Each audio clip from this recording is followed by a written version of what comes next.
जय शनिदेव, जय श्री राम भाइयों। आज का जो हमारा विषय है गुप्तधन शक्ति का रास्ता। आज का जो हमारा विषय है बहुत ही महत्वपूर्ण है। आपको क्या करना है, वीडियो को पूरा देखना है, ध्यान से सुनना है और चैनल को फॉलो करना है, सब्सक्राइब करना है, लाइक करना है, शेयर करना है। देखिए भाइयों, गुप्तधन के बारे में समाज में बहुत सी अफवाहें होती है, बहुत सी चर्चाएँ होती है। बहुत से हमारे जो बुजुर्ग लोग हैं या फिर फिल्मों में, कहानियों में आपने जो खजाना है, गुप्तधन है, माया है, उसके भले नाम अलग हो लेकिन उसको एक ही भाषा में बोलते हैं कि गुप्त धन। इसके बारे में बहुत से आपने सुना होगा, देखा होगा कि भाई खजाना ज़मीन में होता है, कैसे होता है, उसको कौन रखता है, कैसे मिलता है, मिलने के बाद क्या होता है, निकलने के टाइम पे क्या होता है। ऐसे बहुत सी बातें आपने सुनी होगी, शायद आपने देखी होगी। ठीक है, तो देखिए कि भाइयों बात ऐसी है कि आज का जो हमारा जो मुख्य विषय है कि भाई गुप्त धन का रास्ता। ठीक है, गुप्त शक्ति का रास्ता, गुप्त धन शक्ति का रास्ता। ये जो रास्ता है ना, ठीक है, रास्ता ये बहुत ही इम्पोर्टेंट आज का हमारा विषय होने वाला है। क्योंकि जो रास्ता है, रास्ता कोई भी प्राणी हो, पशु हो, पक्षी हो, बिना रास्ते का उसका जीवन जीना बहुत कठिन हो जाता है। क्योंकि इस वजह से जो रास्ता जो शब्द है ना आज के हमारे विषय में, वो बहुत ही महत्वपूर्ण होने वाला है। अभी आप बोलोगे गुरु जी गुप्त धन शक्ति का रास्ता कैसे होता है? भाई हर किसी का रास्ता होता है। जो धन की शक्ति होती है, गुप्त धन की शक्ति, जो टोटका होता है उसका भी रास्ता होता है। कोई आत्मा है, प्रेत आत्मा है, तो कोई शैतान है, उसका भी रास्ता होता है। कोई इंसान है, इंसान के भी रास्ते होते हैं। बिना रास्ते के इंसान तो जीवन भी नहीं जी सकते।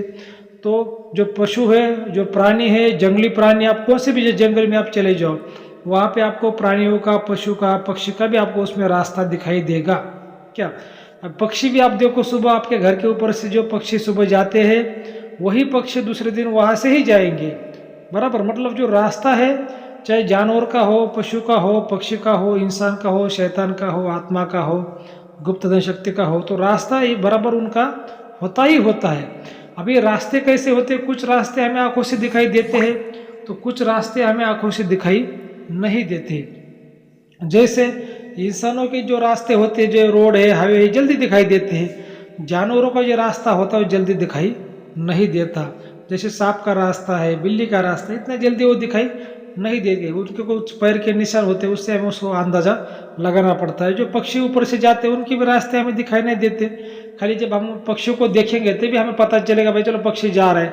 उसके बाद में आपको आकाश में क्या दिखाई देगा? कुछ भी दिखाई नहीं देगा। तो ये जो कुछ गुप्तधन शक्ति होती है ना भाई, तो ये तो जानवरों और पशुओं पक्षी से भी अलग होती है। कि जो गुप्तधन शक्ति होती है वो टोटका होती है, एक आत्मा के द्वारा बनाई गई वो टोटका होता है।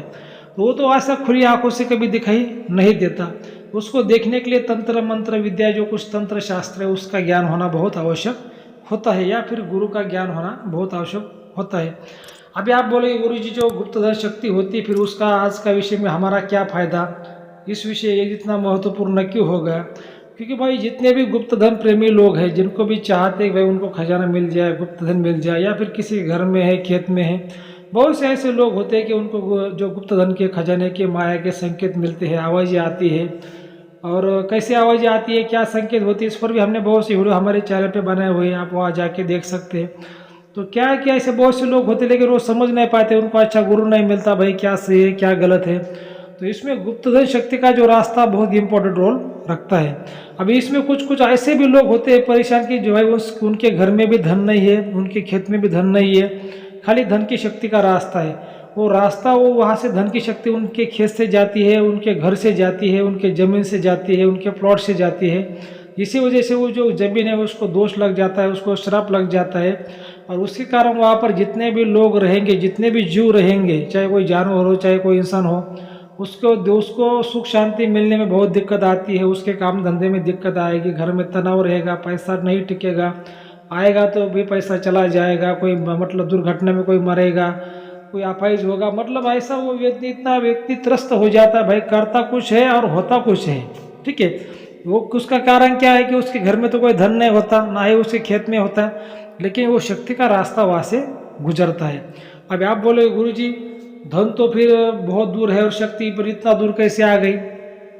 तो उसका कारण भाई ये होता है, पहले ज़माने में जो कोई बड़े बड़े लोग जो धन को रखते थे, खेत में हो, गांव में हो, कहीं भी हो, ठीक है, तो उनके जो खेत है वो भी बड़े हुआ करते थे ना। जैसे मान लो कि पहले में 50 एकड़ का एक व्यक्ति मालिक होता था, अभी 50 एकड़ के 50 लोग मालिक हो गए, बराबर।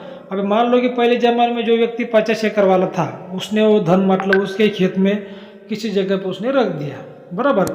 अभी रख दिया तो वो क्या करता था भाई, उसका जो 50 एकड़ का जो खेत है, उस उतने 50 एकड़ के खेत में कोई भी धन को निकालने के लिए नहीं आना चाहिए, ऐसी वो धन की शक्ति की वो सीमा बांध देता था। 50 एकड़ के अंदर अगर कोई व्यक्ति प्रवेश करती है तो उसको धन की शक्ति भ्रमित करे, उसके साथ में छलावा करे, उसको मार दे, उसको भगाकर वो भागकर वापस चला जाए, मतलब उसको भगा दे धन की शक्ति।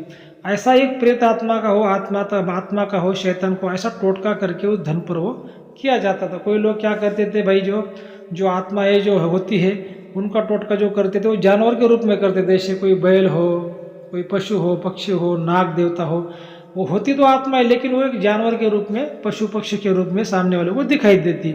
ऐसे भी टोटके करते। क्यों टोटके करते थे भाई, किसी को अगर पता चले और वो इतने 50 एकड़ का जो इलाका है वो मालिक का, उसके अंदर अगर कोई भी अजनबी व्यक्ति प्रवेश करे मालिक के बिगर परमिशन के, तो वो शक्ति डर के भाग जाए, ठीक है। अब हो गया क्या भाई, जिसने धन रखा वो तो मर गया, बराबर। अब पहले लोग ऐसे ही थे कि वो भाई मरते दम तक बताते भी नहीं थे भाई धन कहाँ पर, ना बेटों को बताते थे ना बहू को बताते थे। और कोई कोई ऐसी बीमारियां पहले जमाने में हो गई कि पूरे फैमिली मतलब पूरे परिवार के परिवार उस बीमारी में मर गए, तो धन वैसे के वैसा भी रह गया। ऐसे बहुत सी बातें हो गई। तो अभी आप आज के दिनों में क्या हुआ भाई, कि जो 50 एकड़ जमीन थी उसके 50 मालिक बन गए, बराबर। तो 50 मालिक बन गया। अभी धन तो किसी एक व्यक्ति के खेत में होगा, ठीक है, लेकिन जो धन की शक्ति है वो 50 एकड़ में घूमेगी, ठीक है, 50 एकड़ में घूमेगी।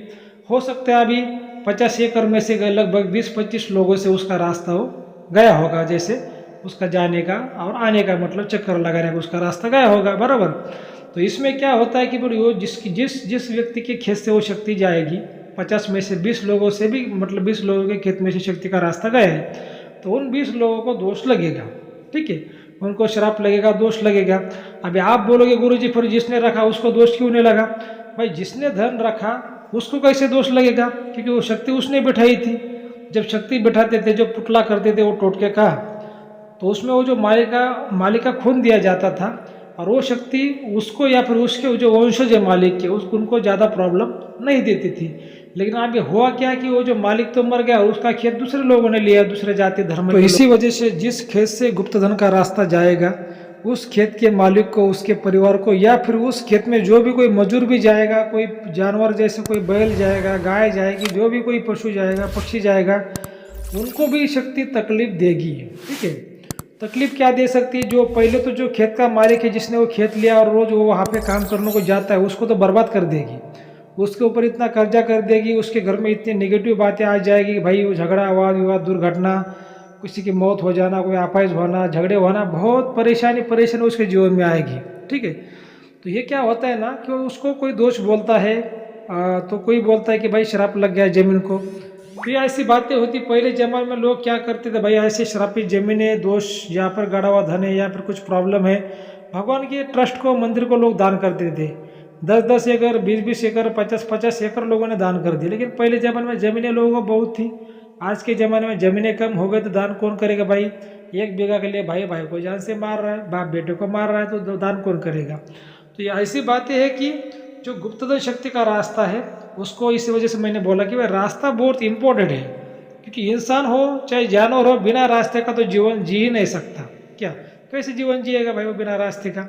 तो रास्ता बहुत इंपॉर्टेंट होता है। जो तंत्र शास्त्र होती है, आघुरी विद्या होती है, उसमें रास्ते से ही टोटके किए जाते हैं कभी कभी, ठीक है। लेकिन आज हमारा विषय नहीं है भाई कि रास्ते से टोटके कैसे किए जाते हैं। आज का हमारा विषय कि गुप्तधन शक्ति का रास्ता, ठीक है। तो रास्ता एक बहुत इंपॉर्टेंट रोल होता है, ठीक है। तो ये क्या होता है ना, क्या बोलोगे गुरु जी? अभी यहाँ तक तो हमें समझ में आ गया कि भाई गुप्तधन शक्ति का रास्ता होता है, वो परेशान करता है, कैसे क्या करता है। अब इसका उपाय क्या किया जाए?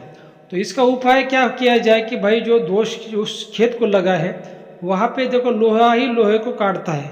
वैसे कुछ इंद्रजाल विद्या, आघुरी विद्या होती है, उसमें कुछ उपाय बताए गए हैं तंत्र शास्त्र में, कि जो शक्ति है उसका नेगेटिव प्रभाव हमारे ऊपर, हमारे फैमिली के ऊपर ना गिरे, उसका बंधन किया जाए। वहाँ पे जो कुछ यंत्र बनाते हैं, यंत्र वहाँ पे गाड़ते हैं, और जो दोष है वो चला जाता है, जो नेगेटिव दोष है वो चला जाता है। तो ऐसी जो बातें होती है, ऐसे उपाय करने पड़ते हैं। अब बहुत से लोग पूछेंगे गुरु जी ऐसे उपाय फिर कौन करेगा, कैसे करेगा? जो सिद्ध व्यक्ति होते हैं, जो आपका गुरु होता है, जिसके पास में त्रिगुण का ज्ञान है, त्रिविद्या का ज्ञान है, त्रिशक्ति का ज्ञान है, ऐसा ही गुरु आपको देखना है और ऐसा ही गुरु करना है। अगर आपको वैसा गुरु मिल जाता है तो आपका वो उपाय कर देता है, नहीं तो अगर आपको हमसे कुछ उपाय करवाने तो हम भी आपके उपाय करेंगे, लेकिन जो भी कुछ सामग्री का खर्चा लगेगा आपको तो देना पड़ेगा, क्योंकि भाई बिना पैसे का तो दुनिया में पानी नहीं मिलता, ऐसी बात है। तो ये ऐसी बात है कि इसके बंधन और उपाय किए जाते हैं, उसके बाद में फिर उसका जो नेगेटिव असर है आपके जीवन से धीरे धीरे कम होता चला जाता है। तो ठीक है, आज का जो हमारा विषय था गुप्तधन रास्ता, गुप्तधन के गुप्त शक्ति का रास्ता, तो ये आज का विषय यहाँ पे पूर्ण हुआ है। अगर आपको वीडियो अच्छा लगा चैनल को फॉलो करिए, सब्सक्राइब करिए, लाइक करिए, शेयर करिए। जय शनिदेव, जय श्री राम, धन्यवाद।